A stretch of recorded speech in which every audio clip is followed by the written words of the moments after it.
Hello everyone, my name is Roger Noonan, and in this video I'm going to be showcasing the final version of my Dry Skies side-scrolling platformer level. Since last time, there have been some tweaks made to this level. I will explain those as I go along. But also, my objects and hazards are fully interactable now, starting with the moons right here, which are guiding us the way forward. They are the main collectible, and right there you can see this is my first physics object in action right there, the floating debris. Figured it would go along well with the floating desert here. So if you knock into it, well, it'll just go flying. And as you can see, you can climb up the ladder now. And we'll go ahead and just knock another piece of debris over for fun. And right here, we're at the first checkpoint. And I want to demonstrate now that it will function when I fall into my first hazard, the bottomless pit. See, we fell down there. The checkpoint is active, so anytime we die, we will reset there. So shouldn't be too frustrating. So as you can see, this second bit of physics right here is fully functional right now. If I fall into it, then I get dragged, and I will feel some resistance as I try to fight against the flow. So let's go ahead and get out of there and keep going. And so right here we can see that the cactus is here, and if I touch it, ow! That wasn't very nice, but then again, it was just minding its own business. I just ran into it. So let's get a heart to help out with that. And right here we can see that the quicksand is fully functional right now. I will sink slowly to the other side, but let's go ahead and do that so we can go ahead and pick up this big metal right here.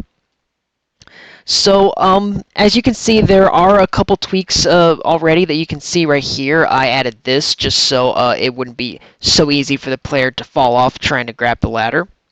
And also, I want to demonstrate that it is possible to escape the quicksand if the player mashes the jump button repeatedly.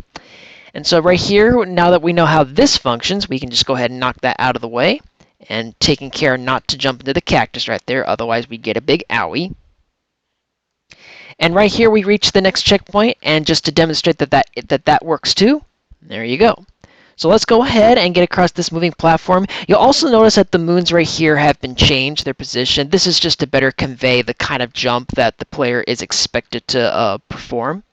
So we'll go ahead, and we can also see a lot more floating debris right here. And ow, I timed that jump pretty bad. Let's try not to do that.